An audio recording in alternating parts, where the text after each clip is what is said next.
بسم اللہ الرحمن الرحیم الحمد للہ وکفا وسلام علی عبادہ الذین اصطفیٰ. درود بھیجیے محمد.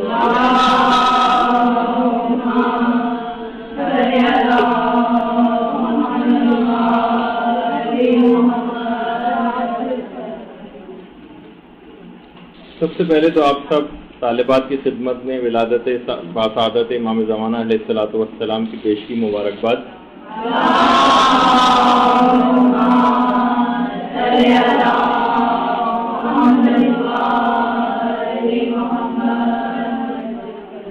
آج ایک ایسے عظیم شخصیت کے متعلق ہم گفتگو کریں گے جو کہ خود منتظر ہے کہ اسے کب اذن ظہور ملے گا اور وہ کب دوستان خدا کو آسائش اور سکون مہیا کرنے کے لیے اور اثر غیبت کے فتنوں سے نجات دلانے کے لیے وہ خود منتظر ہے کہ کب اس کو ملے گا اذن ظہور اور وہ آئے اور دکھی انسانیت کو اثر غیبت کے فتنوں سے نجات دلائے. اس کا یہ انتظار ایسا انتظار ہے جو راتوں کی تاریکیوں میں آپ کی نیند کو غارت کر دیتا ہے اور اشک سوزاں امام کے رخسار مبارک پر جاری ہو جاتے ہیں اور آپ کی آہ، آپ کا نالہ اور آپ کی ندبہ دعا کا سبب بن جاتی ہے.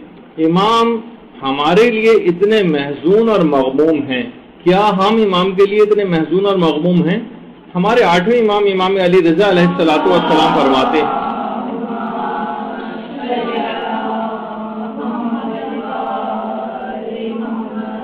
کہ قبلہ اہل دل کی جدائی سے لوگوں کی آنکھیں اشکبار.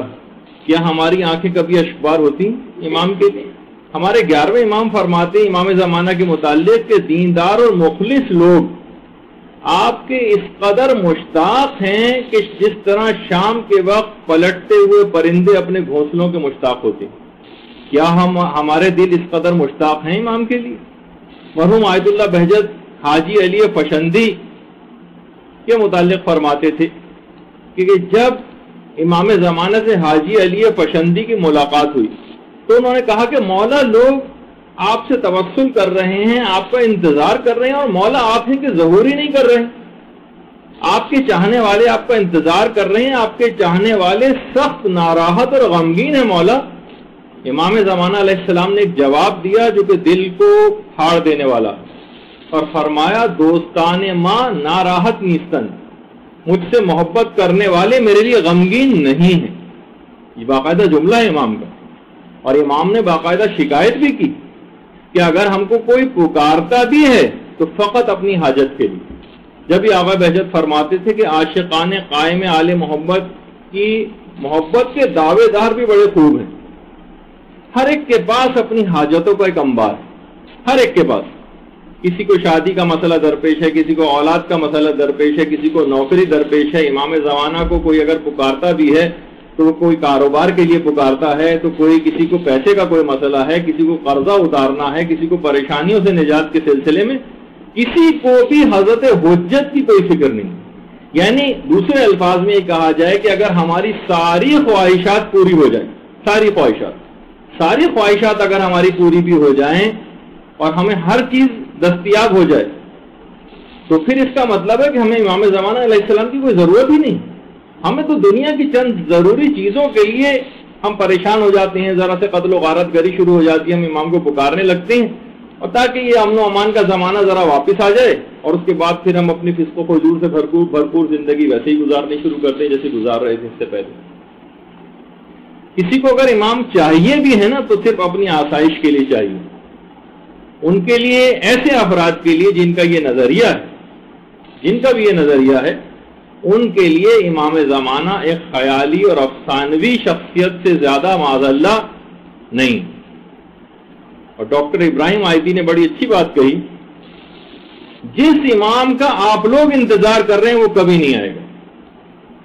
یعنی ہم سوچتے ہیں کہ بس امام آئیں گے ہمیں کچھ بھی نہیں کرنا ہوگا، گویا ہر لحاظ سے ہمیں آزادی مل جائے گی، احکامات اسلامی پر عمل ہو یا نہ ہو ایسی زندگی گزرتی رہے گی، چین اور آرام کی نیند سوتے رہیں گے. وہ جس طریقے سے انگوروں کے گچھے لٹک رہے ہیں اس سے ایک ایک انگور لے کے کھاتے رہیں گے اور یہ عیش و آرام کے ساتھ زندگی گزاریں گے. پھل بڑے بڑے پھلوں کے نیچے لیٹ کے جو ہے آرام کیا کریں گے. ابھی آگے چل کر میں آپ کو خدمت میں عرض کروں گا جس طریقے سے انحرافات کی ایک سیریز ہماری چل رہی ہے نا، دیندار افراد کے اندر جو انحرافات آ چکے ہیں، خصوص امام زمانہ علیہ السلام کے سلسلے میں جو انحرافات فکری ہیں،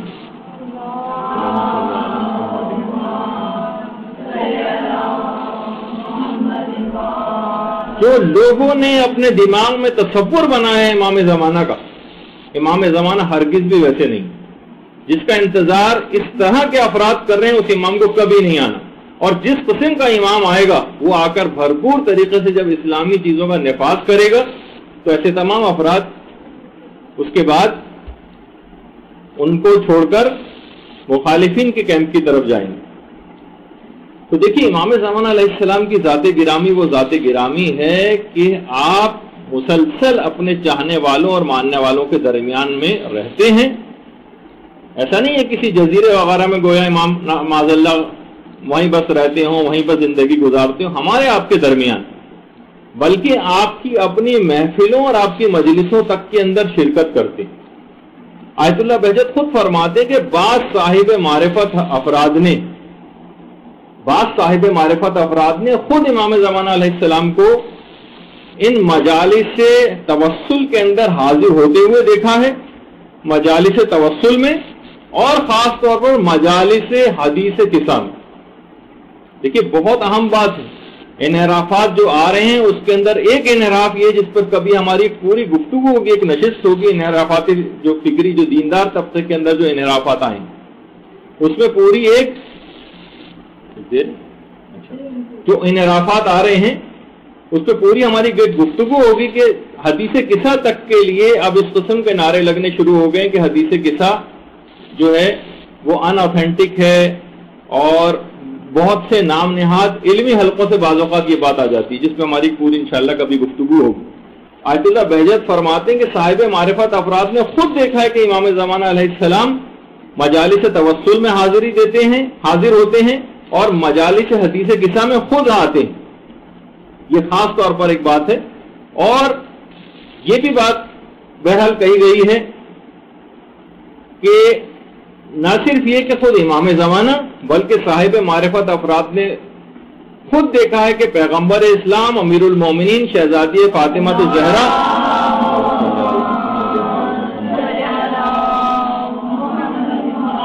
اور امام حسن اور امام حسین علیہ السلام بھی ان تمام مجالس اور محافل میں شریک ہوتے ہیں۔ جب پوچھا گیا آیت اللہ بہجت سے کہ کیا جزیرہ خضرہ والی روایت کی کوئی تطبیق ہم برمودا ٹرائنگل سے کر سکتے ہیں، تو آیت اللہ بہجت نے فرمایا کہ امام ہر جگہ پر موجود اور مومن کا دل جزیرہ خضرہ ہے جس پر حضرت حجت کے قدموں کے نشانات۔ اچھا، ہم بڑے خوش ہیں، ہم بڑے مطمئن ہیں امام کا غائب ہونا۔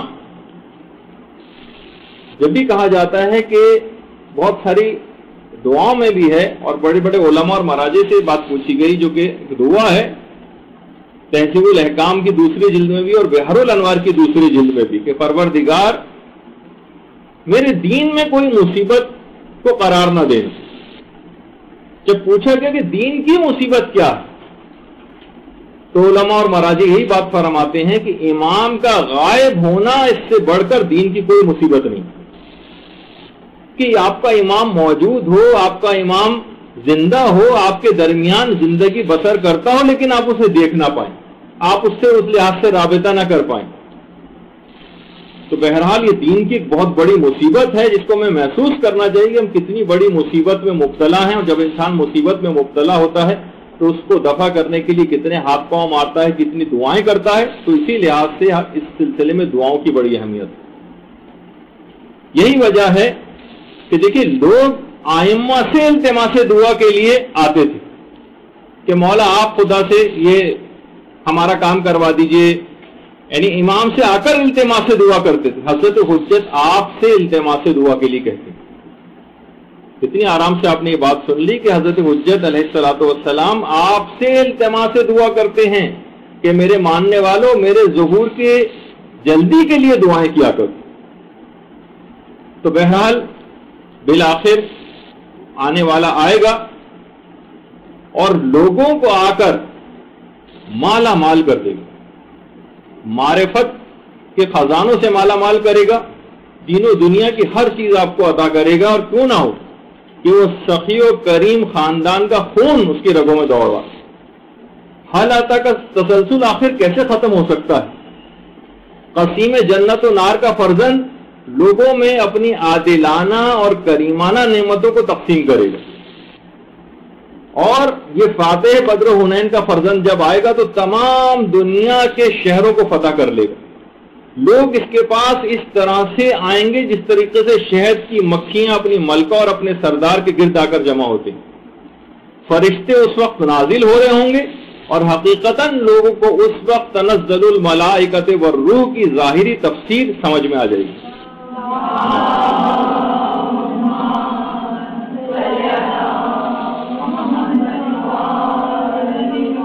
بکریاں اور شیر ایک گھاٹ پانی پیئیں گے اور چھوٹے چھوٹے ننھے بچے سانپ اور بچھوؤں کے ساتھ کھیلا کریں گے۔ یہ اس کا بیٹا ہے، یہ امام زمانہ علیہ السلام، کہ جس کے عدل کے لیے شاعر نے کہا ہے کہ حافظ اگر ہو عدل جناب امیر کا، شعلہ پہن لے جسم پہ کرتا حریر کا۔ اس کا فرزند ہے یہ۔ تو بہرحال جب یہ آ کر اپنی عادلانہ حکومت کو قائم کرے گا، اسے امیر المومنین تک دیکھنے کا خواہش مند ہے۔ اور یہی وجہ ہے کہ امام زمانہ علیہ السلام کا ایک لقب عین الحیات بھی، زندگی کا سر چشمہ۔ اصلاً ہماری اپنی پوری زندگی امام زمانہ علیہ السلام کی مرہون منت، انہی کے صدقے میں ہم لوگ جی رہے ہیں۔ امام کا ایک لقب ربیع الانام بھی، انسانیت کی بہار۔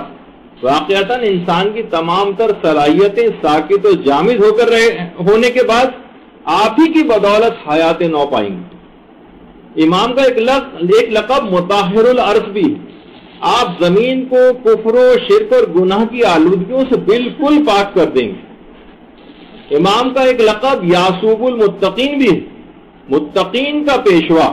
اس طرح امام المتقین امیر المومنین علیہ السلام کا لقب ہے یعصوب المتقین، متقین کا پیشوا امام زمانہ کا ایک لقب۔ آپ کا ایک لقب کاشف البلوا بھی، بلاؤں کا دور کرنے والا۔ جتنی دکھ تکالیف اور پریشانیاں آج ہم کو نظر آتی ہیں، آپ دیکھیں گے کہ کتنی تیزی کے ساتھ وہ سب چیزیں دور ہو جائیں گی۔ امام کا ایک لقب المزخر لتجدید الفرائض والسنن بھی، واجبات اور سنن الہی کی تجدید کا ذخیرہ۔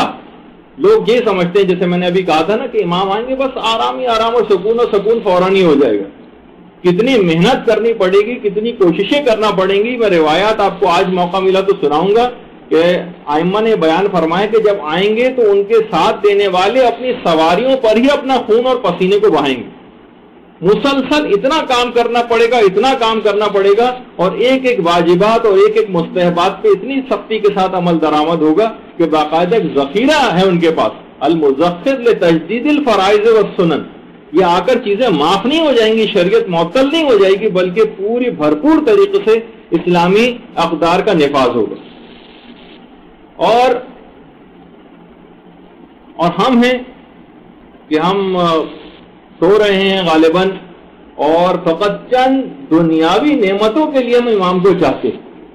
یعنی کتنی کم قیمت لگائی ہے ہم نے اپنے امام زمانہ علیہ الصلوۃ والسلام کی معذرت، صرف اتنی چھوٹی چھوٹی چیزوں کے لیے ہمیں امام درکار ہے۔ اس عظیم نعمت الہی کی یہ قیمت۔ تو بہرحال امام علیہ السلام، دیکھیے بات اور آپ کی خدمت میں عرض کر دی جائے کہ امام خود تڑپ تڑپ کر اپنی تعجیل فرج کے لیے دعائیں کرتے ہیں۔ امن یجیب المضطر اذا دعاہ ویکشف السوء، یہ جو آپ قرآنی آیت سنتی ہیں نا، یہاں پر مضطر سے مراد کہ جب کوئی مضطر پروردگار کی بارگاہ میں دعا کرتا ہے تو پروردگار اس کی بات کو سنتا ہے، اس کی دعا کو قبول کرتا ہے۔ یہاں مضطر سے مراد امام زمانہ علیہ الصلوۃ والسلام کی ذات گرامی۔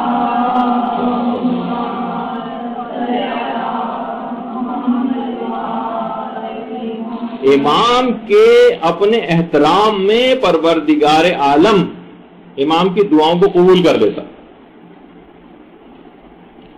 اور تعجیل فرج کا انتظام ہو بھی جاتا، لیکن امام اپنی دعا کو واپس لے لیتے.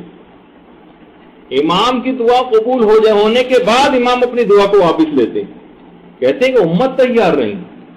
میں اگر اس وقت آ بھی گیا اور ظہور میں نے کر بھی لیا تو میری اپنی امت میرے خلاف ہو جائے گی. آپ کو پتہ ہے کہ امام کے خلاف ہونے کے معنی کیا ہے؟ کافر ہو جانا. ابھی امت تیار ہی نہیں. جبکہ علماء بہت سے جملے کہتے ہیں نا، بہت سے علماء کہ ارے امام ہمارا کب غائب ہے؟ امام حاضر ہے، امت پوری کی پوری غائب ہے. ہم غیبت میں ہیں، امام غیبت میں نہیں. امت حاضر ہی نہیں، امت تیار ہی نہیں. جب امت تیار نہیں تو امام کی نصرت کیا کرے گی؟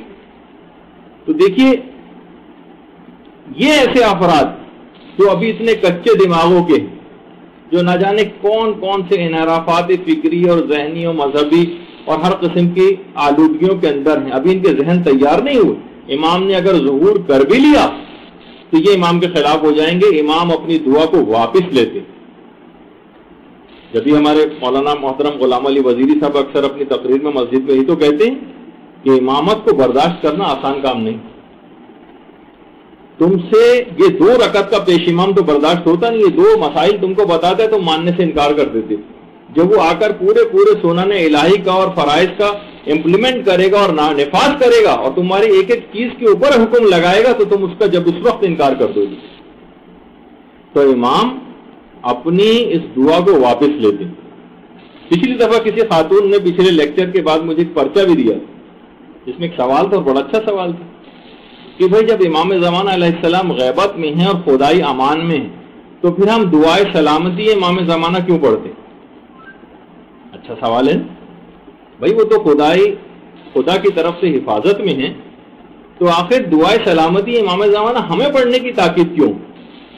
تو دیکھیے بات اور وجہ اس کی یہ ہے کہ امام زمانہ یقیناً خدائی امان میں ہیں، عمر ان کی طویل ہے باذن خدا، لیکن امام کو آ کر کربلا والوں کا انتقام لینا ہے اور بہت سارے حسابات چکانے.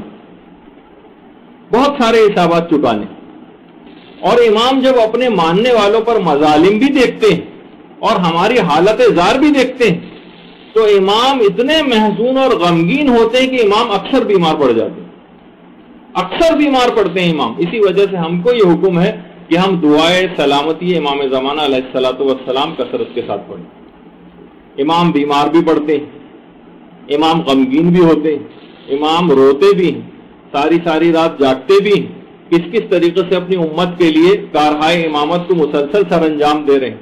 پوری دنیا کا ایک نظام امام کے انڈر میں جس طریقے سے چل رہا ہے سارا، وہ سب اپنے تمام فرائض کو انجام دے رہے ہیں اور اس کے ساتھ ساتھ انتہائی محزون اور مغموم اور مضطر ہونے کی وجہ سے شدت کے ساتھ زیادہ تر حالات کے اندر بیمار پڑ جاتے ہیں. اس وجہ سے ہم کو یہ حکم ہے کہ ہم دعائے سلامتی امام زمانہ علیہ الصلوۃ والسلام پڑھتے رہیں.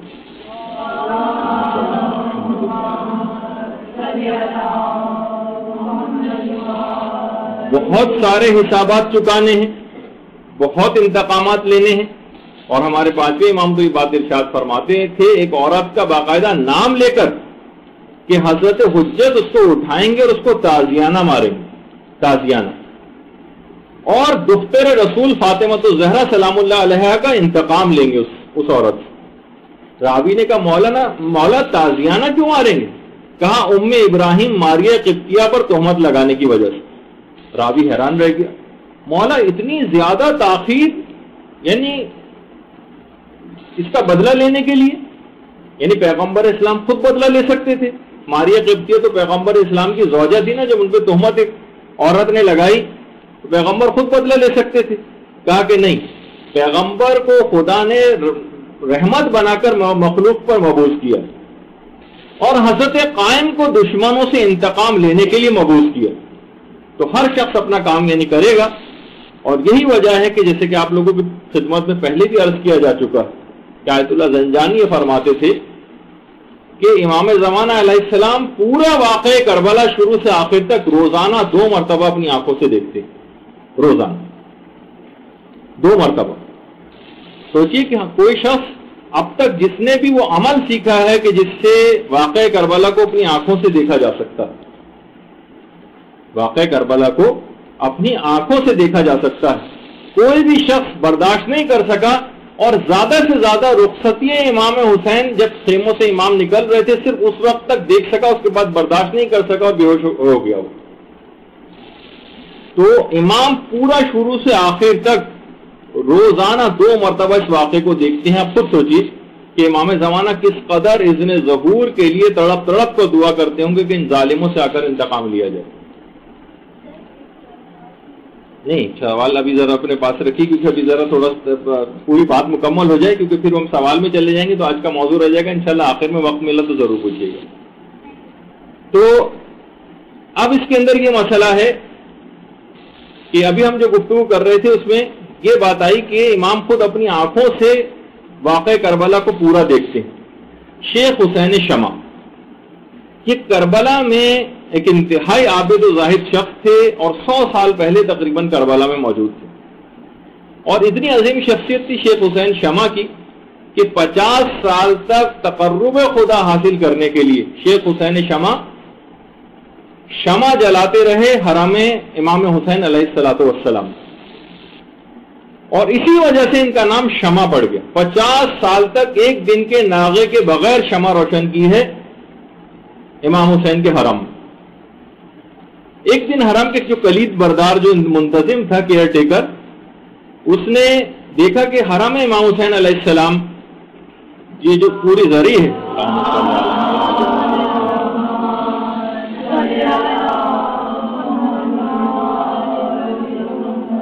اس میں پائنتی کی طرف جناب حضرت علی اصغر حضرت علی اکبر علیہ الصلوۃ والسلام کی قبر مبارک ہے. تو وہاں سے دیکھا کہ حضرت علی اکبر کے پاؤں کے پاس سے زمین حرم کی نیچے کی طرف دھس رہی ہے. روضے کے جو کلید بردار تھے انہوں نے شیخ حسین شمع کیونکہ انتہائی عبادت گزار عابد زاہد ہر وقت پاک و پاکیزہ اور باوضو رہنے والے, ان کو اپنے پاس بلایا اور کہا کہ آپ کو نیچے سرداب میں جانا ہے جہاں قبریں ہیں اور وہاں دیکھنا ہے کہ مٹی جو سرک رہی ہے اس کا کیا معاملہ ہے. شیخ حسین شمع وہاں پر گئے, اس کے ساتھ ہی کچھ ماہر فن جو کہ انتہائی متقی و پرہیزگار بھی تھے, مزدور وغیرہ کھدائی کے لیے, ان کو اپنے ساتھ لے کے گئے. شیخ حسین شمع نے ایک رسی بھی اپنی کمر سے باندھی. یہ وہ واقعہ ہے جو شیخ حسین شمع نے اس واقعے کو گزرنے کے بعد اپنے زمانے کے جو مرجع تھے اور کتنے ہی علماء اس وقت ان کے ساتھ بیٹھے ہوئے تھے ان کو براہ راست یہ واقعہ سنایا. شیخ حسین شمع کی کمر میں رسی باندھی گئی اور اس پہلے تھوڑی سی کھدائی کی کہ ایک آدمی نیچے جا سکے. ان کے ہاتھ میں چراغ دیا گیا تاکہ وہ وہاں سے جہاں جس جگہ کھدائی ہوئی تھی نیچے کی طرف جائیں. شیخ حسین شمع نے نیچے کی طرف گئے, آہستہ آہستہ چراغ لے کے نیچے اترے. نیچے اتر کے دیکھ کے حیران رہ گئے کہ سرداب جو ہے نیچے کا جو حصہ ہے تو بالکل خالی ہے, وہاں کچھ بھی نہیں. لیکن دیکھا کہ اس سرداب جو نیچے کا جو تہخانہ تھا اس میں خود ایک جگہ سے مٹی تھوڑی سی زمین کی طرف دھسی ہوئی تھی. انہوں نے زمین کی اس مٹی کو تھوڑا سا پھر ہٹایا اور سوراخ کر کے پھر اس کے نیچے بھی رسی سے اترے, کھودا اس کو اور نیچے کی طرف اترے تو دیکھا کہ ایک اور اس کے نیچے دوسرا سرداب بھی, ایک اور تہخانہ. وہاں اتر کے جو انہوں نے منظر دیکھا ہے شیخ حسین شمع نے, اس منظر کو برداشت نہیں کر سکے. اور اس قسم کے جتنے بھی واقعات ہیں اگر آپ اس کے اندر دیکھیں تو 1-2 لائنوں سے زیادہ ہمیں اس کی تفصیل نہیں ملتی. یا تو ایک اس کو منع کیا جاتا ہے بتانے سے, یا جو بھی اس طرح کی صورتحال صرف ایک جملہ آ کر شیخ حسین شمع نے بتایا کہ تمام شہدائے کربلا کے لاشیں خون کے اندر لت پت لباسوں کے ساتھ قبلہ رخ لیٹے ہوئے اس سرداب میں, اور پورے جسم کے کپڑوں, حتیٰ کہ جو کپڑے کے جو بٹن ہوتے تھے, بٹن اس زمانے میں کپڑے کے ہوا کرتے تھے, وہ بھی مکمل طور پر خون آلود تھے کہ جیسے کہ ابھی ابھی شہید ہوئے. اس واقعے کو براہ راست اس زمانے کے مرجع نے سنا اور علماء کے سامنے شیخ حسین شمع نے اس واقعے کو آ کر بیان کیا. تو آپ سوچئے کہ امام 2 دفعہ اس پورے واقعے کو روزانہ دیکھتے ہیں اور ان کے جسموں کی بھی زیارت کرتے ہیں, تمام شہدائے کربلا کی. آپ خود سوچ سکتے ہیں کہ امام کس قدر شدت کے ساتھ اذن ظہور کے منتظر ہوں گے کہ آئیں اور آ کر ان ظالموں سے آ کر انتقام لیں. دیکھیے خود امام زمانہ علیہ الصلوۃ والسلام جیسے اللہ صلی علیہ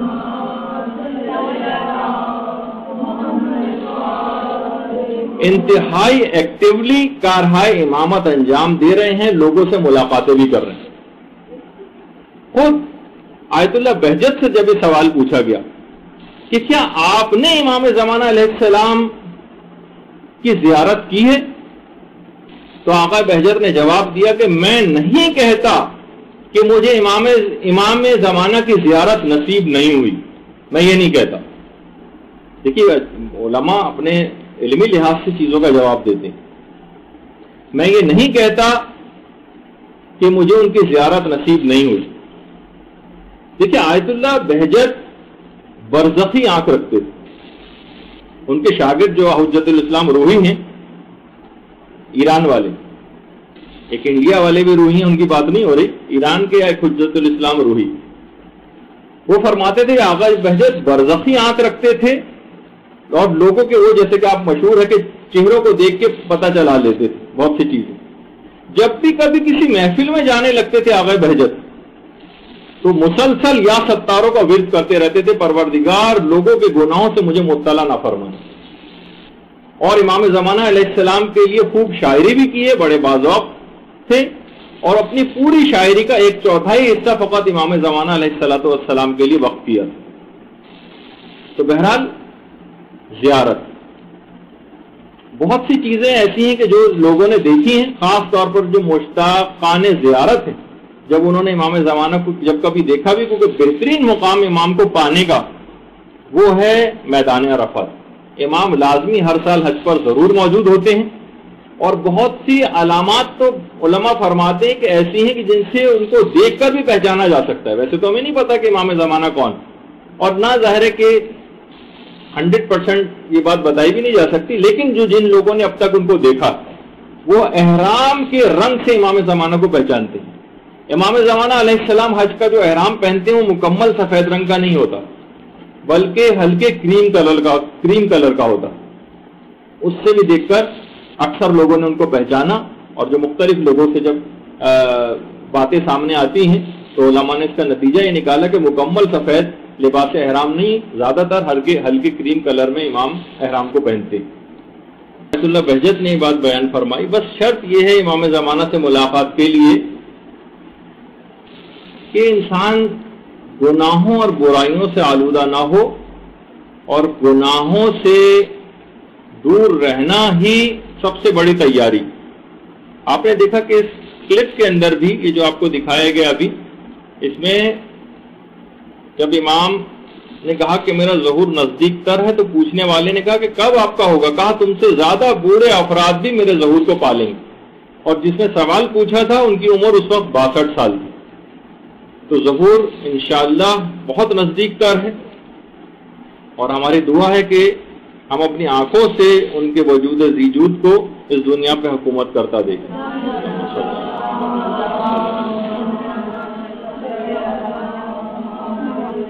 آقا بہجت ایک بات اور بھی کہتے تھے کہ دیکھیے جو گناہوں سے بچنا ہے یہ بہت اہم چیز.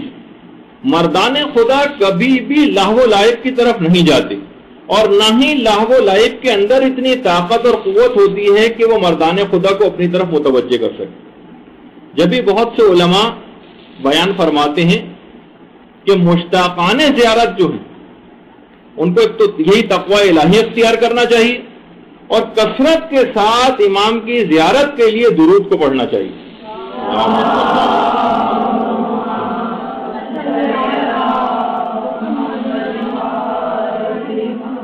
تیسری چیز یہ ہے امام کی زیارت کے لیے، اور ان کے وہ ہے دل سے تعجیل فرج کے لیے دعائیں کی جائیں.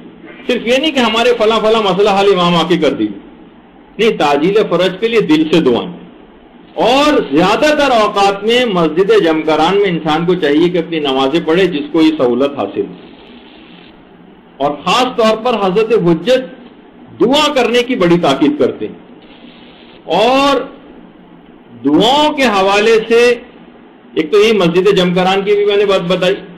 دیکھیے مسجد جمکران خود ایک امام کے ظہور کی نشانیوں میں سے ایک، مسجد جمکران جب بنی نہیں تھی، خود آیت اللہ مرشی کہتے ہیں کہ اتنی تیز رفتاری کے ساتھ، کہ بالکل جنگل میں تھا، جنگل میں مسجد تھی اور کوئی وہاں پر آتا بھی نہیں تھا، بلکہ ڈر سا محسوس ہوتا تھا وہاں جانا، لیکن آہستہ آہستہ یہ مسجد بنی، لوگ وہاں پر جس زمانے میں اس کی ویسے تعمیر ہو رہی تھی اور اس کے بعد اتنی عظیم الشان مسجد بن کر تیار ہو گئی، آج وہاں پر قدم رکھنے کی جگہ نہیں ہوتی، جو مخصوصی کی جو شبیں جس طریقے سے آتی ہیں، خود یہ حضرت حجت کی ظہور کی علامتوں میں سے ایک ہے مسجد جمکران۔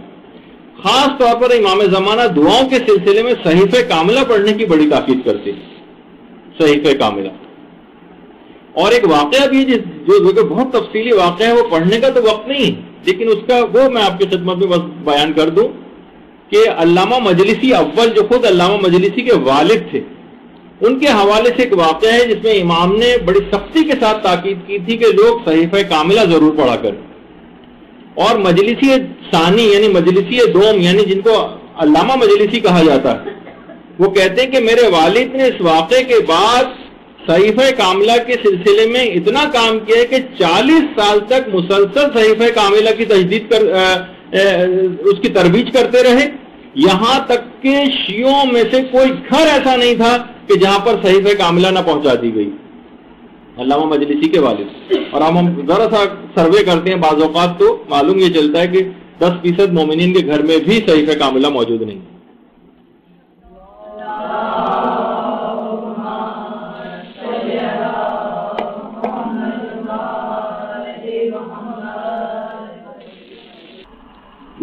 تو امام زمانہ علیہ الصلوۃ والسلام خاص طور پر صحیفہ کاملہ پڑھنے کی بڑی تاکید کرتے۔ اور ویسے بھی اگر آپ دیکھیں ایک اور اہم ترین بات کہ امام زمانہ دعاؤں کے سلسلے میں 3 وسیلوں کو بہت اہمیت دیتے۔ 3 وسیلے: پیغمبر اسلام کا وسیلہ، حضرت امیر المومنین کا وسیلہ، اور شہزادی کونین فاطمہ الزہرا سلام اللہ علیہ کا وسیلہ۔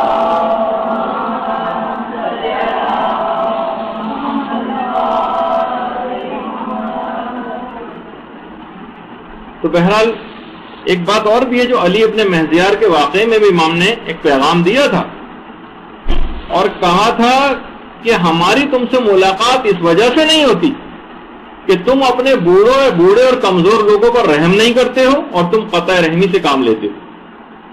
یعنی اہم وجہ امام نے اپنی زیارت نہ ہونے کی یہ بتائی کہ تم اپنے بوڑھے اور کمزور لوگ، دیکھیے کمزور لوگ جو علم کے لحاظ سے کمزور ہوں، معاشی اعتبار سے کمزور ہوں، فکری اعتبار سے کمزور ہوں، عقائد کے لحاظ سے کمزور ہوں، ان کی اب بڑھ کر آگے کمک کرنی ہے، ان کی مدد کرنی ہے، ان کو آگے بڑھانا ہے۔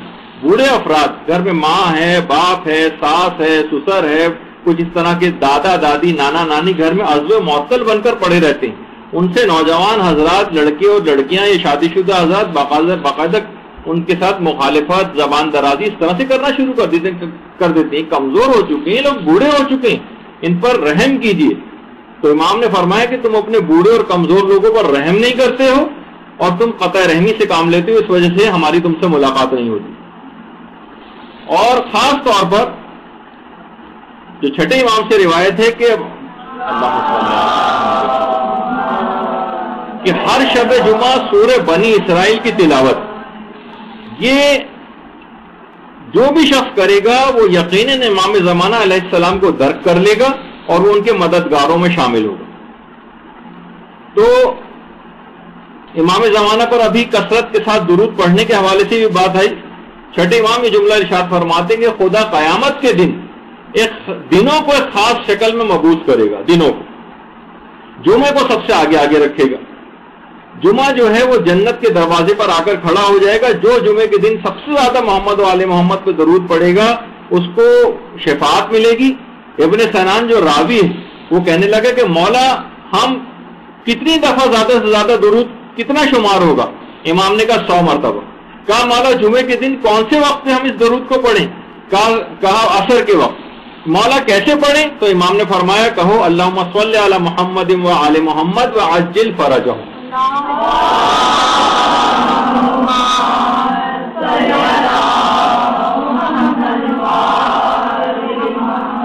علی ابن طاؤس فرماتے ہیں جمعے سے مراد حضرت صاحب آخر الزماں وہ مراد ہے۔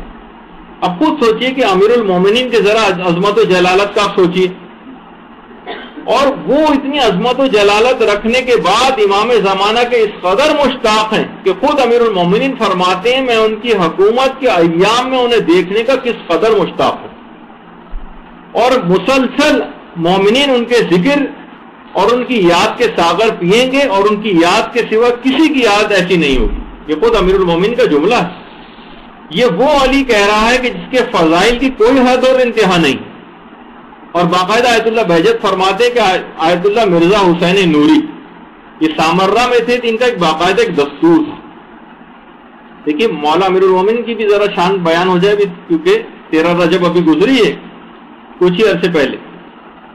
مرزا حسین نوری کا سامرہ میں دستور تھا کہ 2 راتوں میں 50 افراد کی دعوت کیا کرتے تھے طالب علموں کی، 50 کی جمعرات کو، 50 کی جمعے کو.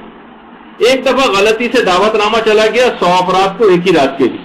بڑا سخت پریشان، اب منع بھی نہیں کروا سکتے، تو بہت پریشان ہوئے. اور پریشان ہونے کے بعد مرزا حسین نوری اس زمانے کے ایک بہت بڑے عالم اور فقیہ آخوند ملا فتح علی سلطان آبادی کے پاس گئے.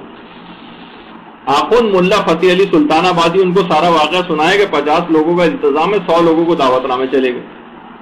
آخوند ملا فتح علی سلطان آبادی نے کہا کہ پریشان ہونے کی کوئی ضرورت نہیں، میرے آنے تک دیگ میں کچھ ڈالنا نہیں. بہرحال جب وقت آیا پکانے کا ان کو بلایا گیا.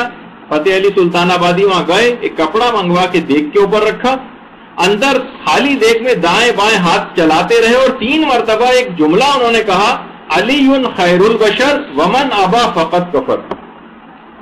علی مناقب امیر المومنین جلد 2 میں بھی اور بحر الانوار کی 26ویں جلد میں بھی ہے. علی بہترین انسان ہے، اور جو اس کا اعتقاد نہ رکھے وہ قطعاً کافر.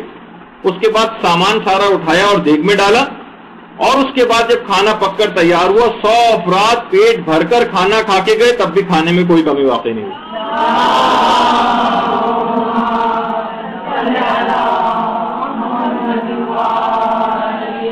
امام زمانہ اسی جد کا بیٹا. اور دلچسپ بات یہ ہے کہ دیکھیے جو فرزند لافتہ، اس کے آنے کے نظریے نے عقائد امت کے سمندر میں وہابیت کے بھمر کو توڑ کے رکھ دیا. وہ کیا ہے کہ حقیقت یہ ہے کہ لوگوں کو امام زمانہ کے جد امیر المومنین سے سخت دشمنی رہی، مگر اب ہر طرف سے بلند ہونے والا نعرہ مہدی ہمارا، اس نے شیعت کا سر فخر سے بلند کر دیا. ہر شخص سنی ہو، قادیانی ہو، وہابی ہو، یہی نعرہ لگا رہا ہے کہ مہدی ہمارا. شیعت کا سر اس نعرے نے فخر سے بلند کر دیا. اور اہم بات یہ ہے کہ اس نعرے نے خلفائے ثلاثہ کے بھرم کو توڑ کے رکھ دیا کہ مہدی کسی کا بھی ہو، کم سے کم خلافت ثلاثہ کا وارث ہرگز نہیں. دیکھیے یہ وہ ہمارا امام ہے جو ہماری اتنی خبر گیری رکھتا ہے اور ہماری محفلوں میں شریک ہوتا. باقاعدہ علماء سے ایک سوال کیا گیا کہ کیا امام زمانہ علیہ السلام آنے واحد میں کئی محفلوں میں شریک ہوتے، ایک ہی وقت میں کئی محفلوں میں شریک ہو رہے؟ تو علماء نے کہا کہ دیکھیے اس میں 2 احتمالات.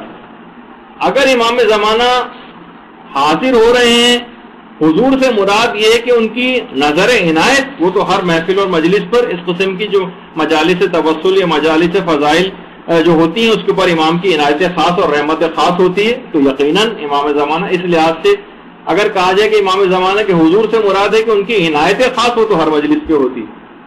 اور اگر یہ کہا جائے کہ وہ تمام مجالس میں ہر جگہ پہ خود جاتے ہوں تو یہ ضروری نہیں.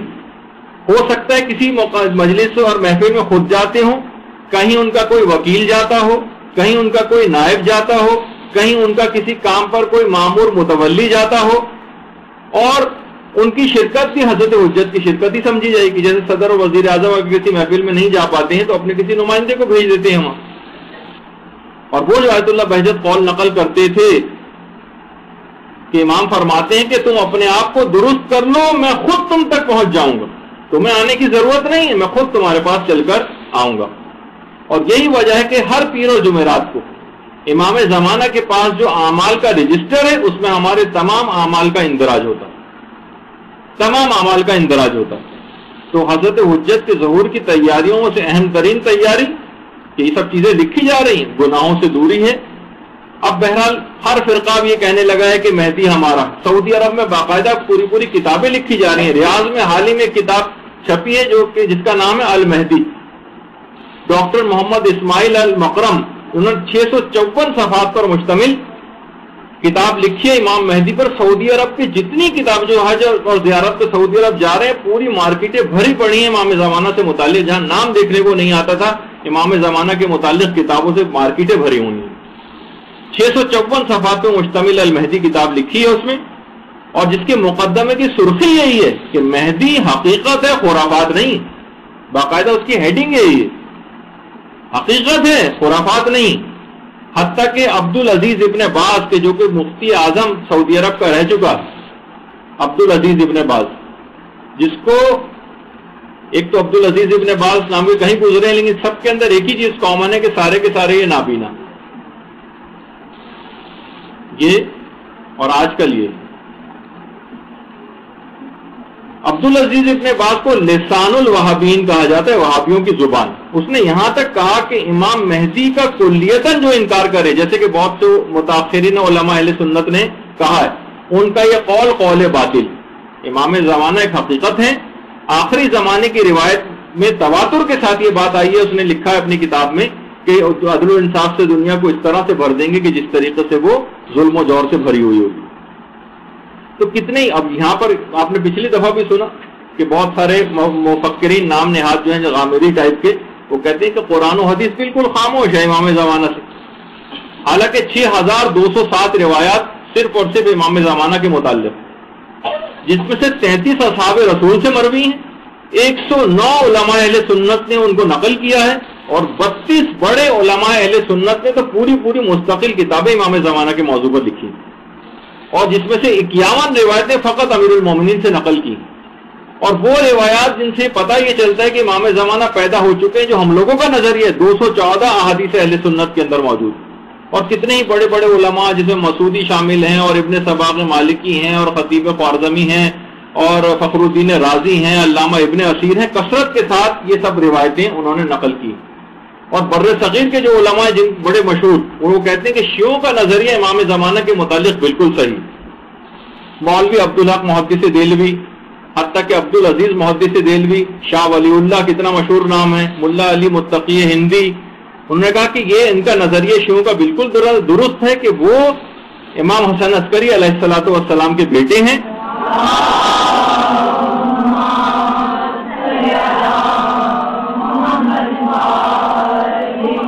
یہ ریاض سے جو ایک کتاب شائع ہوا المہدی، اس میں غامدی ٹائپ کے جو افراد ہیں جن کا نظریہ یہ کہ امام مہدی کا نظریہ کچھ نہیں ہے، ایسی لوگوں کی زبانوں پر انہوں نے بنایا ہوا ہے، ایسے افراد کی رائے کو انہوں نے کہا یہ گمراہ لوگوں کی رائے ہے، اور اس کو گمراہ فرقے سے انہوں نے تعبیر کیا.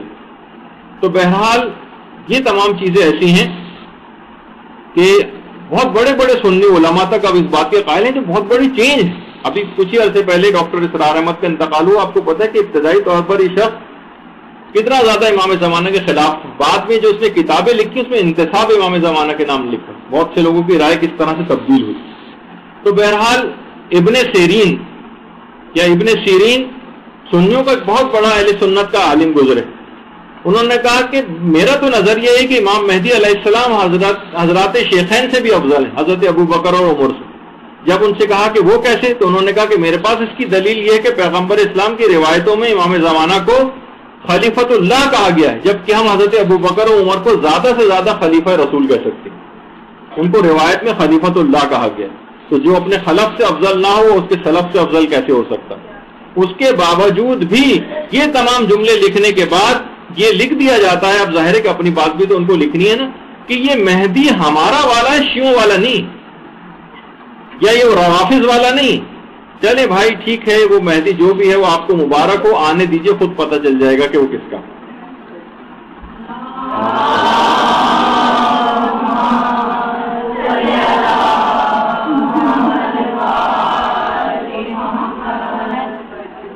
علامات تیزی کے ساتھ پوری ہو رہی ہیں. آیت اللہ باقر الحکیم کو اکثر علماء کہتے ہیں کہ ان کو نفس زکیہ کہا جا سکتا ہے. نفس زکیہ کا قتل علامات ظہور امام میں سے ہے. آیت اللہ باقر الحکیم کو ایک مصداق کے تحت بعض علماء نفس زکیہ بھی قرار دیتے ہیں. بعض کہتے ہیں کہ دجال کا بھی ظہور ہوگا یا خروج جس کو کہا جائے, اور کب ہوگا. زیادہ تر کتابوں کے اندر تو آپ کو یہ ملتا ہے کہ دجال کا ظہور امام زمانہ سے پہلے ہوگا, جبکہ ہمارے استاد گرامی کا کہنا ہے اور ریسرچ یہ ہے کہ وہ خود فرماتے ہیں کہ میری ریسرچ یہ ہے کہ دجال کا خروج امام زمانہ کے آنے کے بعد ہوگا. دجال و عیسیٰ دونوں امام کے بعد آئیں گے.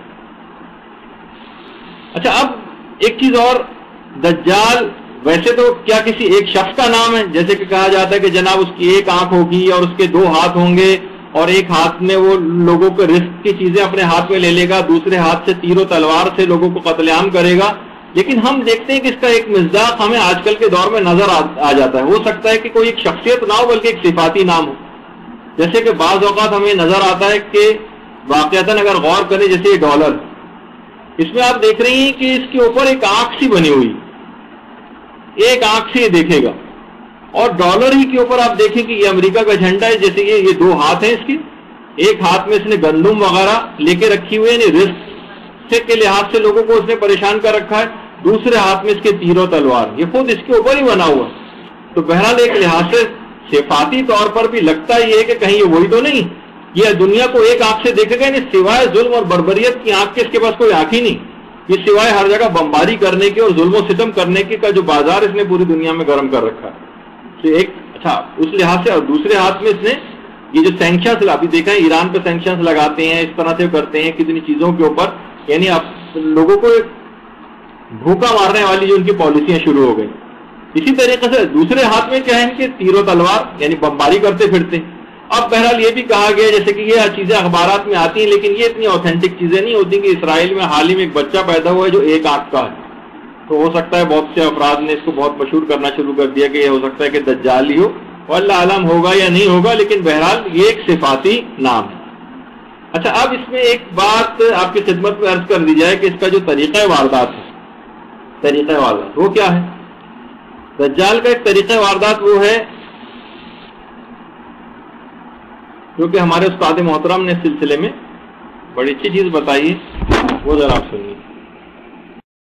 کہ جب زمانے کے امام ظاہر ہوں گے تو ان کے لشکر کو ختم کرنے کے لیے دشمن کیا اٹیک کرے گا, اس میں یہ تھا کہ یہی اٹیک کرے گا. امام زمانہ کے لشکر کے مقابلے میں میزائل یا بم استعمال نہیں کیے جائیں گے, وہ ایک سیکنڈری چیز ہوگی. اصل یہی ہوگا کہ لشکر امام میں بے حیائی پھیلائی جائے گی, اس لیے کہ بلعم باور کے واقعے سے لے امام زمانہ کے لشکر تک کے واقعے میں یہ چیز کامن, ایک اشارہ کر دوں کہ یہ چیز کہاں سے سامنے آئی, یہ دجال کے واقعے سے. دجال جب آئے گا تو اپنے ساتھ ہر وہ چیز لے کر آئے گا جو معاشرے کو بے حیا بناتی.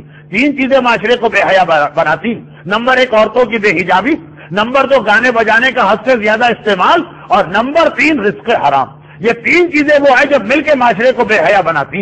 یہی 3 چیزیں لے کے دجال آئے گا, اور لشکر امام کے خلاف اس کا بہترین ہتھیار یہ ہوگا. امام زمانہ کا سب سے بڑا دشمن دجال بنے گا, اور دجال میزائل نہیں لا رہا, ایٹم بم نہیں لا رہا, دنیاوی اسلحہ نہیں لا رہا, یہ چیزیں لا رہا. تو بات یہاں تک پہنچی کہ بہرحال یہ کتابیں اس طریقے سے معاشرے کے اندر آ رہی ہیں. اب سب لوگ یہ کہہ رہے ہیں کہ امام زمانہ کا ظہور نزدیک تر ہے, اور بہت تیزی کے ساتھ نشانیاں جو ہیں وہ پوری ہو رہی. اور یہ بات بھی ذرا دماغ میں رہے کہ ایران کے گرد تیزی کے ساتھ جو گھیرا تنگ کیا جا رہا, اس سلسلے میں البتہ یہ ہے کہ آپ کو آج کی اس محفل میں ایک لحاظ سے 2 خوشخبریاں جو ہیں وہ سنائی جائیں کہ ایران کے گرد جو اپنے تئیں گھیرا تنگ کیا جا رہا ہے اور تمام مومنین سخت پریشان. لیکن ایک واقعہ جس میں آیت اللہ مرزا مہدی آشتیانی خود بیان کرتے ہیں کہ میں ایک دفعہ کہ انتہائی پریشان تھا, بیمار تھا, مقروض تھا اور قرضدار بھی تھا, ہو گیا تھا, اور ایران میں دین ختم ہو رہا تھا. 1930 کی بات ہے, ایران میں دین ختم ہو رہا تھا. تو کہنے لگے ایک دفعہ میں قرآن کی تلاوت کر رہا تھا, تو جب قرآن کو میں نے کھولا تو اس میں سورہ محمد نکل آئی. میں نے فوراً مصلی بچھا کے 2 رکعت نماز پڑھی اور اس کو پیغمبر اسلام کو ہدیہ کیا. اور بڑا میں متفکر بیٹھا ہوا تھا ایران کی حالت زار پر اور اپنی ان تمام تکالیف پر. میں منہ سے کہنا چاہتا تھا بڑی محبت سے یا رسول اللہ، لیکن میری آنسو آ گئے میری آنکھوں میں اور میری آواز رند گئی. اچانک سے میں نے دیکھا کہ ایک سورج کی طرح سے ایک درخشندہ ایک چہرہ جو ہے وہ میرے سامنے آ گیا.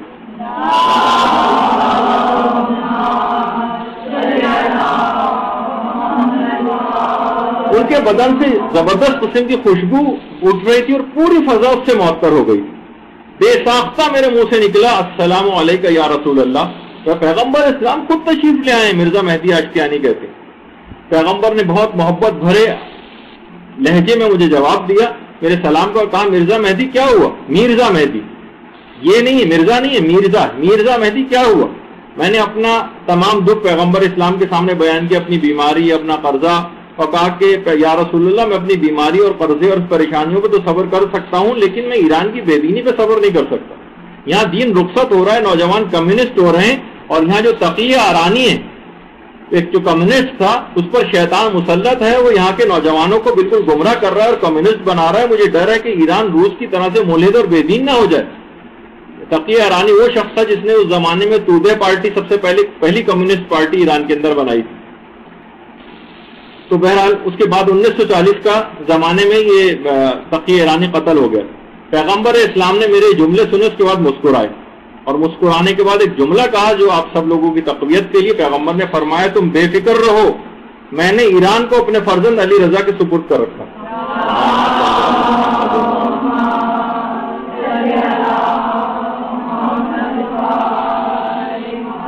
تو کہتے ہیں ابھی میں کچھ کہنا ہی چاہتا تھا کہ میں نے دیکھا کہ پیغمبر اسلام تشریف لے جا چکے.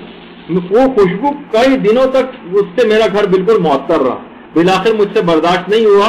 تقیہ آشتیانی فرماتے ہیں اور میں نے سامان سفر باندھا اور مشہد کی طرف روانہ ہو گیا. مشہد میں جب میں امام رضا علیہ الصلوۃ والسلام کی زہری کے پاس پہنچا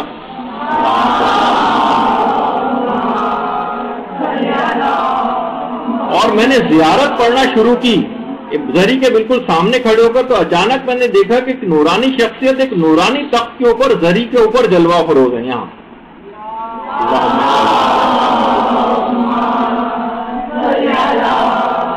اور کہنے لگے کہ مرزا مہدی علیکم السلام ہم سے کس چیز کے خواہش مند ہو. میں نے ساری باتیں جو پیغمبر اسلام سے کہی تھی وہ امام رضا علیہ الصلوۃ والسلام سے بھی کہیں.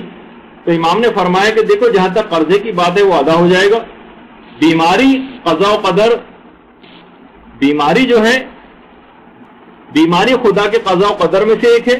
بیماری قضاء و قدر میں سے ایک ہے جس میں یقیناً تمہارا ہی فائدہ ہے. یعنی تم بیمار تو رہو گے، البتہ تمہاری عمر طویل رہے گی، ابھی تمہیں کافی عرصے زندہ رہنا ہے. اور تقیہ امام کے جملے تقیہ ارانی کی طرف سے بے فکر ہو جاؤ، میں مملکت ایران کا ضامن ہوں اور یہ مملکت میری زیر نگرانی.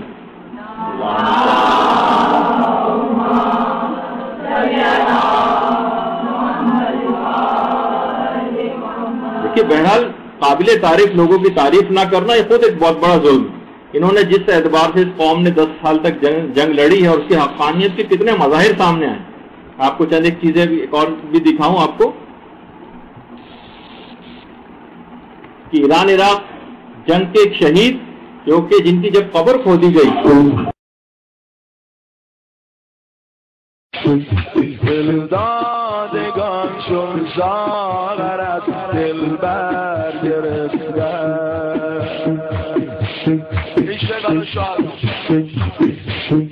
از غیر دلبر دامن دلبر گرفته دادن جان تا در بر جانان رفته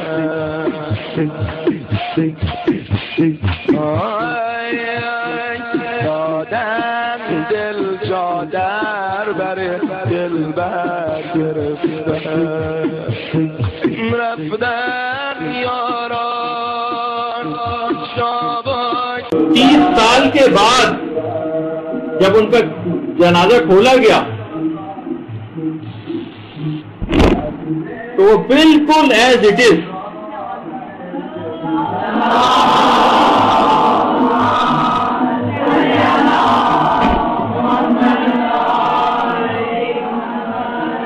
اتنی حقانیت کہ 30 سال پہلے یہ نوجوان شہید ہو چکا ہے ایران عراق جنگ، جب کسی وجہ سے قبر کھودی گئی تو بالکل ویسے ہی کہ جیسے ابھی ابھی کسی کا انتقال ہو، بال تک بالکل ویسے ہی موجود تھے۔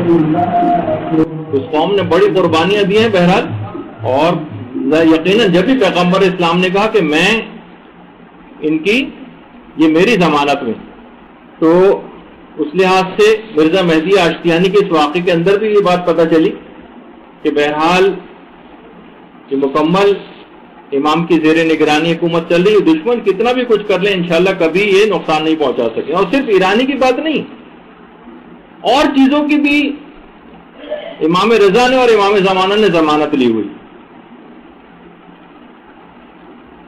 آیت اللہ حسن زادہ عاملی یہ جو درمیان میں یہ فرماتے ہیں کہ جس وقت میری عمر 15 سال تھی، ماشاءاللہ اس وقت حیات ہیں آیت اللہ حسن زادہ عاملی، وہ فرماتے ہیں کہ مجھے ایک ایسی بیماری تھی کہ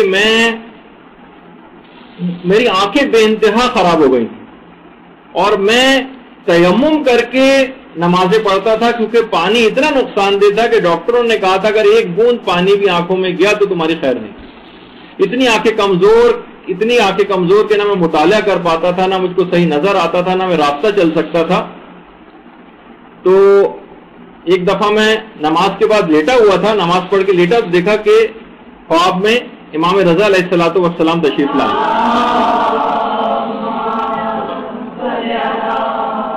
کہنے لگے کیا بات ہے، آج کل ہماری زیارت کو بہت کم آ رہے ہو۔ میں نے کہا کوشش کر کے میں نے کہنا چاہتا تھا کہ مولا آپ جانتے ہیں کہ میں تدریس و تصنیف و تعلیف میں مصروف ہوں اور یہ بھی آپ ہی کی خدمت ہے، میں اس وجہ سے آ نہیں پاتا ہوں، لیکن آپ کا حکم سر آنکھوں پر، میں زمانے میں قم میں تھا کہ میں ضرور صبح سویرے معصومہ قم کے زیارت کے لیے حاضر ہو جاؤں گا۔ تو دوران گفتگو امام نے فرمایا میں تمہاری آنکھوں کا ضامن، اور اس کے بعد میری آنکھ کھل گئی، میں دوڑ کر پانی کے پاس گیا اور پانی سے پورا وضو کیا، اور وہ دن ہے اور آج کا دن ہے، اس واقعے کو 55 سال ہو چکے اور میری آنکھیں بالکل ویسے ہی صحیح اور سالم ہے، اور مجھے پورا یقین ہے مرتے دم تک میری آنکھوں میں کوئی پرابلم اور نہیں۔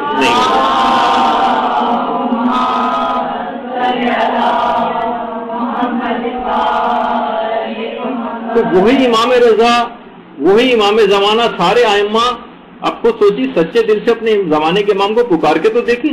جس طریقے سے آپ مثلا آیت اللہ وحید و خراسانی بیان کرتے ہیں کہ مدتوں میرے دماغ میں ایک سوال گردش کرتا تھا، وہ یہ تھا کہ آیت اللہ سید محمد رضا گل پائیگانی ان کی دائیں ہاتھ میں شفا تھی، اور یہ کسی کو بھی اگر درد ہوتا تھا اور آیت اللہ گل پائیگانی اپنا دائیں ہاتھ اس درد کی جگہ پہ لگاتے تھے فوراً صحیح ہو جاتا تھا۔ حتیٰ کہ کینسر کے مریض ان کے پاس آتے تھے، جس جگہ کینسر ہوتا تھا وہاں آیت اللہ گل پائیگانی دائیں ہاتھ لگاتے تھے اور وہ دائیں ہاتھ لگاتے ہی اس کا مرض صحیح ہو جاتا تھا۔ تو میرے دل میں بڑے عرصے سے خیال تھا میں کسی طرح سے آیت اللہ گل پائیگانی سے چیز پوچھوں۔ ایک دفعہ مجھ کو موقع مل گیا اور میں نے کہا کہ آغا آپ کے دائیں ہاتھ میں یہ خصوصیت کیسے ہے جبکہ بائیں ہاتھ میں نہیں؟ آیت اللہ گل پائیگانی مسکرائے اور کہنے لگے ایک دفعہ میں بیمار تھا، شدید میرے درد تھا اور میں ہاسپٹلائز تھا، اور اتنا میرے جسم میں اس بیماری کی وجہ سے تکلیف ہونے لگی تھی کہ میں زیارت کے لیے حرم بھی نہیں جا پاتا تھا اور میں تڑپ کے رہ جاتا تھا۔ جب میں اسپتال میں لیٹا ہوا تھا ایک دن تو میں روزے کی طرف میں نے رخ کیا اور کہا کہ مولا 40 سال ہو گئے، ہر روز فجر سے پہلے میں حرم کے دروازے پر آ کر کھلنے کے انتظار کیا کرتا تھا اور بند دروازے کے پاس آ کر نماز شب پڑھتا تھا، اور شدید سردی اور شدید گرمی میں بھی میں پہلا ظاہر ہوا کرتا تھا۔ اب مجھے میری یہ توفیق کیوں سلب ہو گئی؟ آپ میری مدد کریں۔ اچانک سے میں نے دیکھا کہ میں ایک باغ میں ہوں، ایک باغ ہے خوشبو سے معطر باغ، وہاں پر ایک تخت رکھا ہوا ہے، اس تخت پہ ایک نورانی شخصیت بیٹھی ہوئی ہے، اطراف میں پھول ہی پھول ہے۔ دیکھا کہ تخت پر امام رضا علیہ الصلوۃ والسلام بیٹھے ہوئے۔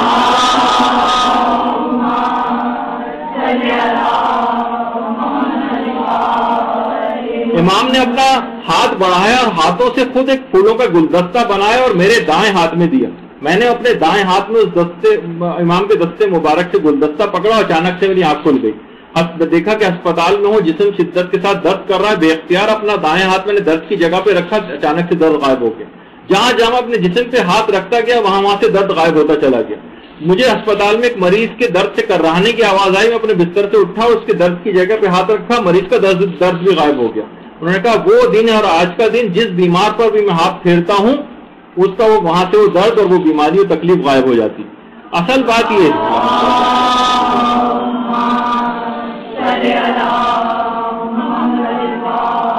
دیکھیے اصل بات یہ ہے کہ کردار پیدا کرنا پڑے گا، تڑپ پیدا کرنا پڑے گی، لاؤبالی پن کو ختم کرنا پڑے گا، دینی احکامات سے بے عمل قسم کے جو افراد ہیں، سست ہیں، جو کاہل ہیں، جو لاپرواہ ہیں، جو زبانی دعوے کرنے کے علاوہ اور ان کے پاس کوئی کام نہیں، یہ انعامات ان کو نہیں ملا کرتے۔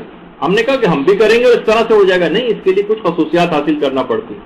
یہی وجہ ہے کہ کتنے ہی علماء یہ بات بیان کرتے ہیں کہ دیکھیے سست، کاہل، عیش پرست، سہل پسند افراد امام زمانہ کے قافلے میں شامل نہیں ہو سکتے، یہ خاص طور پر ایک بات۔ اور ایک اور بات، بہت ہی کم وقت رہ گیا لیکن جلدی جلدی ہم اس بات کو ختم کریں کہ دیکھیے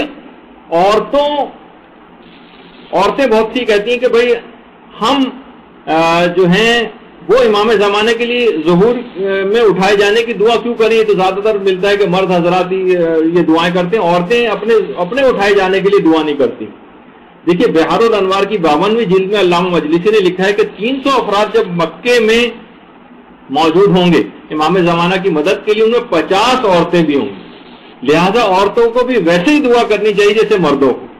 آج آقا نجم الدین طبسی، ان سے ہماری حج پہ ایک درس کے اس میں ملاقات بھی ہوئی تھی، ان کا ایک درس سننے کا موقع بھی ملا تھا۔ یہ خود فرماتے ہیں کہ ظہور سے قبل اور ظہور کے بعد کی جتنی بھی روایت ہیں اس میں دجال کی اکثر پیروکار جو ہیں عورتیں اور یہودی ہوں گے، ان کے مقابلے میں پاک دامن اور عقائد حق کی حفاظت کرنے والی ثابت قدم عورتیں یہ بھی احقاق حق اور ابطال باطل کے لیے باقاعدہ جد و جہد اور تبلیغ کریں گے۔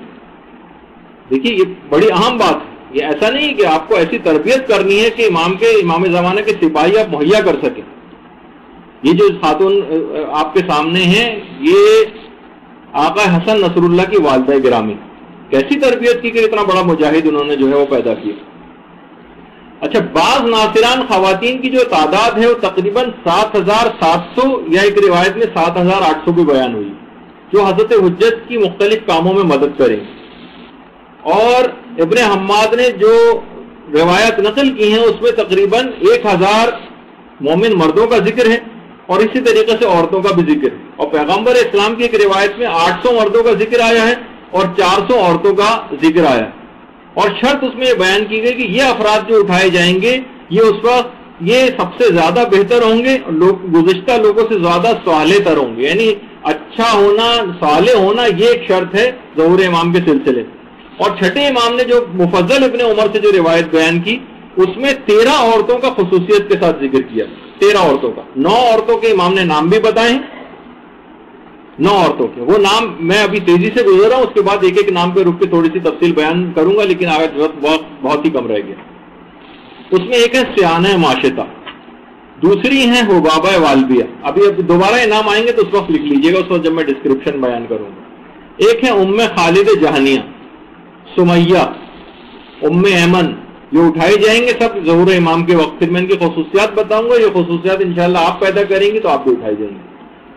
قنوہ رشید حجری کی بیٹی، زبیدہ خاتون، ام خالد احمسیہ، ام سعید حنفیہ، ام خالد جہانیہ، نصیبہ، اور یہ سب کے سب نام خصائص فاطمیہ نامی کتاب ہے اس کے اندر بھی ذکر ہے۔ البتہ منتخب بصائر الدرجات جو کی کتاب ہے اس کے اندر 2 عورتوں کے نام اور آئے ہیں، وطیرہ اور احبشیہ۔ نماز وطیرہ جو نافلہ بھی ایک نماز ہے، تو وطیرہ اور احبشیہ۔ اچھا، اب اس میں سیانہ معاشطہ، حضرت حسقیل علیہ السلام کی بیوی تھی، فرعون کی بیٹی کی آرائش گر اور بیوٹیشن تھی۔ حضرت حسقیل جو تھے وہ حضرت موسیٰ کے تو موسیٰ پہ ایمان رکھتے تھے اور فرعون کے چچازاد بھائی تھے، ان کی بیوی تھی۔ اچھا، رسول خدا جس وقت سفر معراج پہ جا رہے تھے اور مکے اور مسجد اقصیٰ کے درمیان سیر ہو رہی تھی تو درمیان میں اچانک سے پیغمبر اسلام کو زبردست خوشبو آئی جو پیغمبر نے اس سے پہلے نہیں سونگی تھی۔ کہا جبریل یہ کیسے خوشبو ہے؟ کہا یہ حضرت حسقیل علیہ السلام کی بیوی جو موسیٰ ابن عمران پر ایمان رکھتی تھی اور اپنے ایمان کو چھپائے ہوئے تھی، ان کی خوشبو ہے۔ یہ آرائش گھر تھی۔ جبریل نے کہا یہ جب کنگی کر رہی تھی فرعون کی بیٹی کے سر میں، اس وقت ان کے ہاتھ سے کنگھی چھوٹ کے گر پڑی تو اچانک ان کے منہ سے نکلا بسم اللہ، تو فرعون کی بیٹی چونک گئی, کہا کہ تو نے کیا میرے باپ کی تعریف کی؟ اس نے کہا نہیں, میں نے اس کی تعریف کی جس نے تیرے باپ کو بنایا اور تیرے باپ کو بھی وہی نابود کرے گا. اب تو وہ فوراً بھاگی بھاگی فرعون کے پاس آئی, کہا کہ اس نے یہ تو موسیٰ کے خدا کے اوپر ایمان رکھتی ہے. فوراً فرعون نے بلایا, کہا کہ یا تو میری خدائی کا اعتراف کرو. اس نے کہا نہیں, میں اعتراف تو نہیں کروں گی, میں تو میرا خدا وہی ہے جو خدا وحدہ لا شریک ہے. کہا کہ تندور روشن کیا جائے, تندور کی آگ کو روشن کیا گیا اور اس کے ایک ایک بیٹے کو پکڑ کر آگ کے اندر ڈالا گیا. سیانہ ماشطہ, ماشطہ کہتے ہیں بیوٹیشن کو, نام سیانہ تھا اس کا. بچے جب آگ میں جاتے رہے, یہاں تک کہ جو سب سے چھوٹا اور شیرخوار بچہ تھا وہاں سے کتنا اٹیچ ہوتا, اس کو جب چھین کر پھینکنے لگے تو اس وقت سیانہ ماشطہ ذرا کمزور پڑ گئی, ہلکی پھلکی سی کمزوری اس میں آئی اور وہ اس کے منہ سے نکلنے والا تھا کہ وہ مجبور ہو کر فرعون کی خدائی کا زبانی اظہار کرے, لیکن اذن خدا سے بچہ بول پڑا کہ اے مادر گرامی آپ صبر کریں, یقیناً آپ حق پر ہیں. یعنی کمزور پڑتا دیکھ کر فوراً کمک کرنا. بہرحال وہ بچہ بول پڑا, لیکن اس کے بعد فرعون نے دونوں کو پکڑ کر, سیانہ ماشطہ کو اور ان کے بچے کو, دونوں کو آگ میں ڈال دیا اور ان کا جسم جل کر خاکستر ہو گیا. اس کے بعد ان کے خاک کو زمین میں دفن کیا گیا. تو بہرحال قیامت تک زمین سے وہ خوشبو اٹھتی رہے گی جو سیانہ ماشطہ کی. یہ سیانہ ماشطہ زندہ جاوید ہو کر دنیا میں واپس آئیں گی. آپ نے دیکھا کہ ان کی خصوصیت کیا ہے, اصول دین. اصول دین کی آبیاری کے لیے, اس کے لیے سیانہ ماشطہ کی خدمات ہیں, یعنی عقائد کے لیے استقامت, یہ ان کا پیغام. اسی طریقے سے حبابہ والبیہ, شیخ طوسی نے ان کو امام حسن کے اصحاب میں شمار کیا اور 8 ائمہ کی صحابیہ گزری اور 8ویں امام نے ان کے انتقال کے بعد اپنے ذاتی لباس میں ان کو دفن کیا. انتقال کے وقت حبابہ والبیہ کی عمر 240 سال تھی اور ان کو معجزے سے 2 دفعہ جوانی عطا ہوئی. ایک دفعہ چوتھے امام نے جوانی عطا کی, اس کے بعد 8ویں امام نے کی. یہ پتھر ایک لے کر گئی تھی امیر المومنین کے پاس, کہا کہ اس کا میں چاہتی ہوں کہ آپ سے آپ کی امامت کی کوئی دلیل طلب کروں. اس وقت کوفے کے باہر جو بازار ہے, امام وہاں پر بیٹھے ہوئے تھے. امام نے ایک پتھر کو اٹھایا اور اس کے اوپر اپنے ہاتھ سے مہر اس کے اوپر لگائی, پتھر کے اوپر ایک نقشہ ابھرایا. اس کے بعد امام نے کہا میرے آنے کے بعد کوئی اور جو بھی امام برحق ہوگا وہ اسی طرح سے اس پتھر کے اوپر مہر لگائے گا. اس کے بعد امام حسین کے پاس آئیں, اس کے بعد امام حسن کے پاس آئیں, پھر امام حسین کے پاس آئیں, پھر امام زین العابدین کے پاس آئیں. امام زین العابدین کی خدمت میں جب آئیں تو اس وقت حبابہ والبیہ کی عمر 113 سال کی ہو چکی تھی, ہاتھوں میں راشا تھا. مولا نے دعا کی چوتھے امام نے اور ان کی جوانی واپس آئی. وقت جو ہے گزرتا گیا, یہاں تک کہ 8ویں امام کا دور آ گیا. 8ویں امام نے بھی دعا کی, ان کی جوانی دوبارہ واپس آئی. 8ویں امام کے دعا کرنے کے 9 ماہ کے بعد حبابہ والبیہ کا انتقال ہو گیا. تو بہرحال آپ نے یہ دیکھا کہ علم کا شوق, احادیث کا بیان, باقاعدہ داڑھی کے سلسلے میں جو ایک روایت ہے وہ بھی حبابہ والبیہ سے, جس کا بھی موقع نہیں ہے کہ میں اس کو بیان کروں. حق کی تلاش اور حق کی جستجو, یہ جو ہے یہ خصوصیات تھیں جو کہ ہم بھی اگر پیدا کر لیں کہ حق بات کو حاصل کریں, حق بات کا علم حاصل کریں, کہاں سے ہم کو احکامات الہی صحیح طور پر مل سکتے ہیں, کہاں سے صحیح عقائد حقہ مل سکتے ہیں. جستجو کیجئے, پوچھئے, علماء کے پاس جائیے, زانو تلمس جو ہے ان کے سامنے طے کریں اور اس طرح سے حاصل کریں. حبابہ والبیہ کی خصوصیت تھی جس کی بنا پر حبابہ والبیہ کو امام زمانہ کی نصرت کے لیے دوبارہ اٹھایا جائے گا.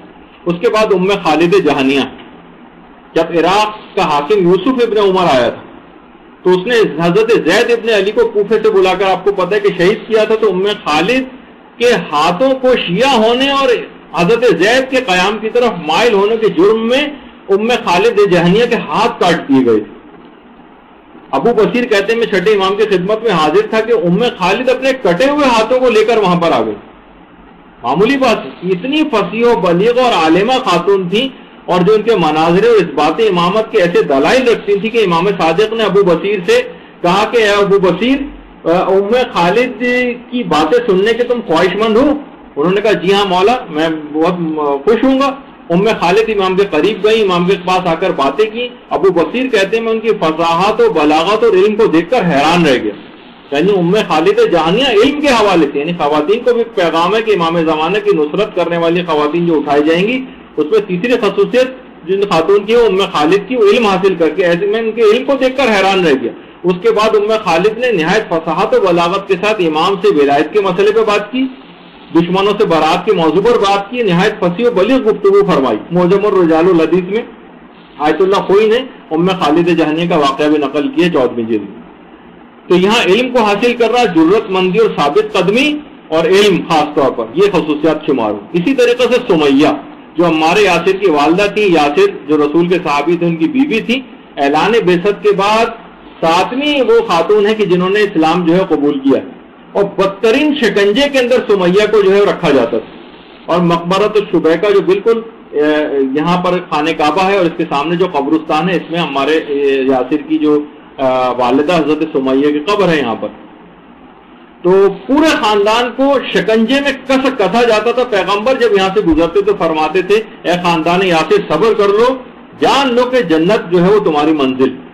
یہاں ان افراد کے لیے بھی ایک جملہ کہا جائے کہ جو کہتے ہیں کہ یہ کیسے ممکن ہے کہ امیر المومنین کے سامنے حضرت زہرا پر ظلم ہوتا رہے اور وہ خاموش رہے. ہو ہی نہیں سکتا کہ ایسا واقعہ کوئی ہوا نہیں.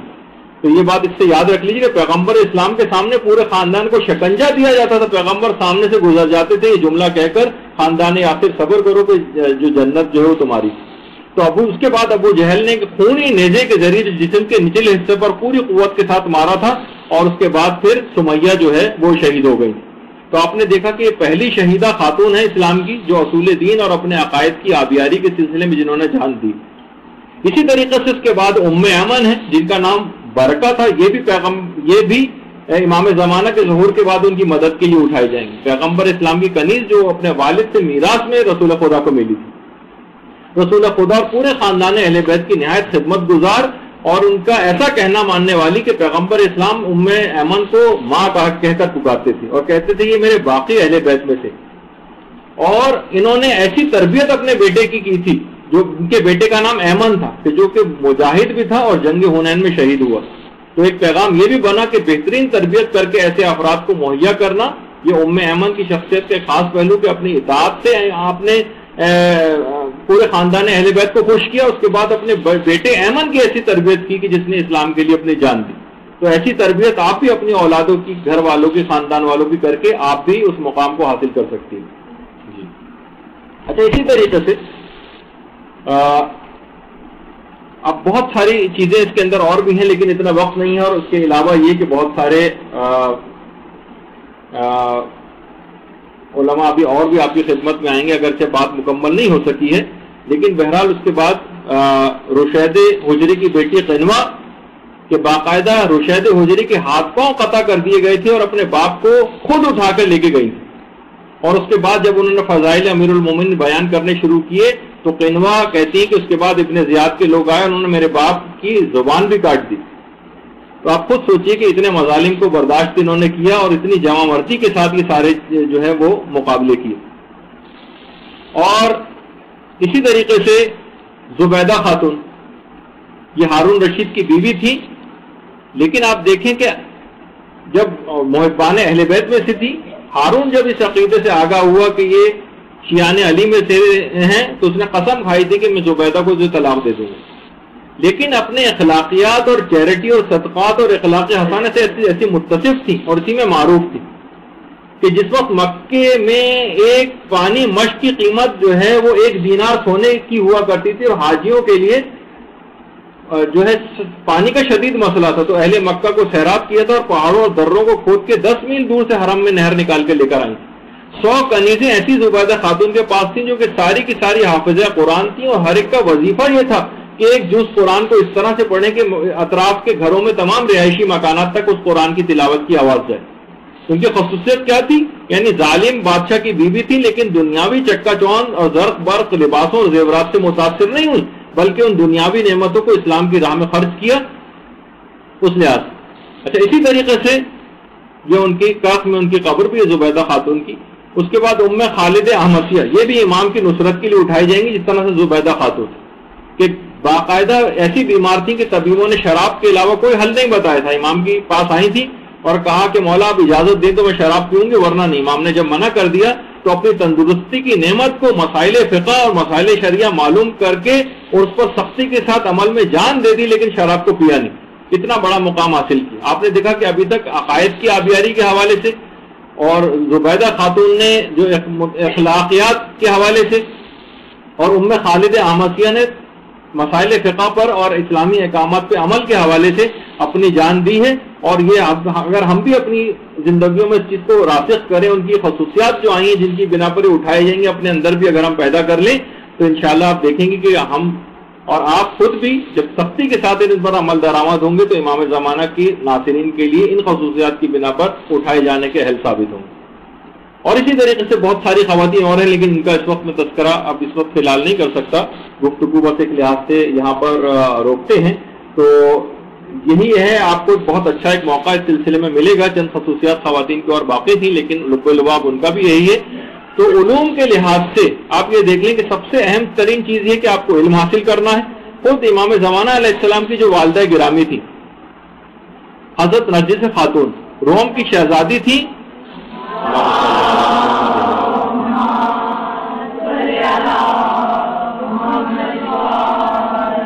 اور خواب میں حضرت مریم اور حضرت زہرا کے ہاتھوں اسلام قبول کیا تھا، سارے عالم کی ملکہ بن گئی تھی۔ لیکن جب سامرہ پہنچی تو امام حسن عسکری علیہ السلام کی پھوپھی حکیمہ خاتون نے ان کی تعلیم و تربیت کی۔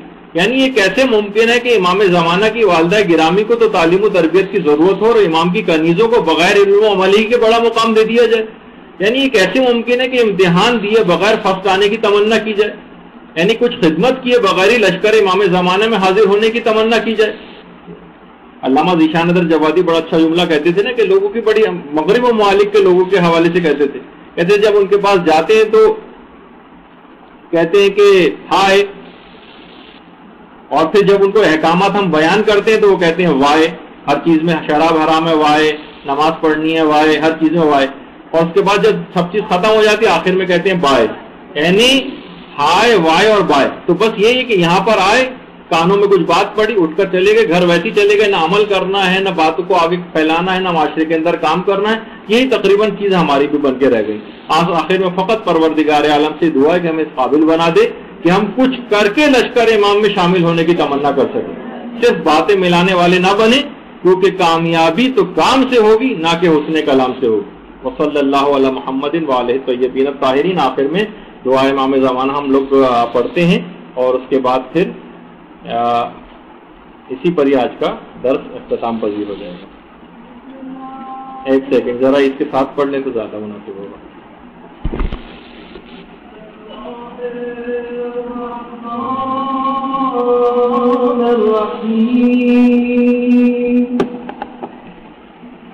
اللهم كل وليك حجة ابن الحسن